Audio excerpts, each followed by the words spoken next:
ಹಾಗೆ ನಮ್ಮ ಸುರೇಶ್ ಸರ್ ಕೂಡ ಬಂದಿದ್ದಾರೆ ಕಾರ್ಯಕ್ರಮಕ್ಕೆ ಸ್ವಾಗತ. ಹಾಗೆ ನಾಗೇಂದ್ರವಾಗಿ ಕೂಡ ಬಂದಿದ್ದಾರೆ ಕಾರ್ಯಕ್ರಮಕ್ಕೆ ಸ್ವಾಗತ. ಮದುವೆಗೆ ಬಂದ ಎರಡು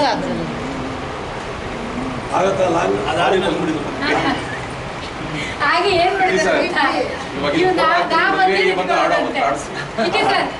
ನಾನ್ ಮಧ್ಯೆ ನಿಂತ್ಕೊಳ್ಳೋದಂತೆ ಇವ್ರು ಆಚೆ ನಿಂತ್ಕೊಳ್ಳೋದು. ಇದೀಗ ಬಂದ ಬ್ರೇಕಿಂಗ್ ನ್ಯೂಸ್. ಹೊಸ ಮಗಳು. ಓಕೆ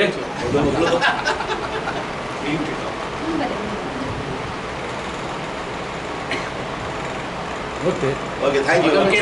ಮೊಬೈಲ್ ನಮ್ಮ ಅಲ್ಲ ಮನಮೆಚ್ಚಿದ ಮಗಳು. ಯಾಕೆ ಫುಲ್ ವೈಟ್ ಬರ್ತಾ ಇದೆಯಲ್ಲ ಹಾಕಿದ್ದು? ಅದು ಹಂಗೆ ಸರ್ ಹೌದು. ಸ್ಲೋ ಬಿಡ್ತಾ ಇತ್ತು ಆಮೇಲೆ ಸ್ವಲ್ಪ ಬೆಳಗಿದ್ವಲ್ಲ ಅದಕ್ಕೆಲ್ಲ ರೈಡ್ ಮಾಡಿ ಓಕೆ ಸರ್. ಸ್ವಲ್ಪ ಕಾಣಿಸ್ತಾ ಇದೀವಿ. ಫುಲ್ ವೈಟ್ ಅದು ವೈಟಲ್ಲೇ ವೈಟ್ ಕಾಣೋದು ಈಗ ವೈಟ್ ಅಂಡ್ ಬ್ಲಾಕ್ ಅವರ ಒಂದು ಅದ್ಭುತವಾದ ಗೀತೆಯನ್ನ ಹಾಡ್ತಾ ಇದ್ದಾರೆ. ಈ ಒಂದು ಆಡಿಟೋರಿಯಂನಲ್ಲಿ ನಮಗೆ ಜಿಲ್ಲೆಯಲ್ಲಿ ಪ್ರೀತಿ, ವಿಶ್ವಾಸ, ಸ್ನೇಹ ಎಲ್ಲ ತುಂಬಿ ನಮಗೆ ಆಶೀರ್ವಾದ ಮಾಡ್ತಾ ಇದ್ದಾರೆ ನಮ್ಮ ದೀಪಿಕಾ ಆಚಾರ್ಯ ಅವರಿಗೆ ಹಾಗೂ ನಮ್ಮ ಲಚ್ಚಿ ಸರ್ ಅವರಿಗೆ.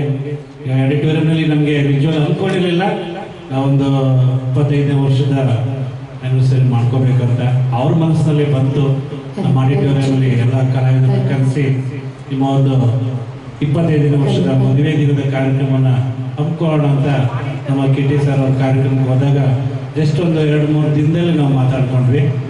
ಆವಾಗ ನಮ್ಮ ಮನಸ್ಸಿಗೆ ಅನಿಸ್ತು ಇಷ್ಟು ನಮ್ಮೆಲ್ಲ ಅಭಿಮಾನ ಇಟ್ಟಿದ್ದಾರೆ, ನಿಜವಾಗ್ಲೂ ಮಾಡ್ತಾ ಇರೋದಕ್ಕೆ ತುಂಬ ಧನ್ಯವಾದಗಳು ನಮ್ಮ ದೀಪಿಕಾ ಮೇಡಮ್ ಅವ್ರಿಗೆ. ಎಲ್ಲ ನಮ್ಮ ಆಡಿಟೋರಿಯಂ ಚೆನ್ನಾಗಿ ಮುಂದುವರಲಿ, ಇಲ್ಲ ಬೆಳೀಲಿ ಅಂತ ನಾವು ಈ ದಿನದಲ್ಲಿ ಅವ್ರಿಗೆ ಕೇಳ್ಕೊಳ್ತೀನಿ, ಆಶೀರ್ವಾದ ಮಾಡ್ತೀವಿ. ದೇವರು ಇನ್ನೂ ಚೆನ್ನಾಗಿ ಅವ್ರಿಗೆ ಆಡಿಟೋರಿಯಂನಲ್ಲಿ ಇನ್ನೂ ಬೆಳೀಲಿ, ಎತ್ತರಕ್ಕೆ ಬೆಳೀಲಿ ಆಡಿಟೋರಿಯಂ ಅಂತ.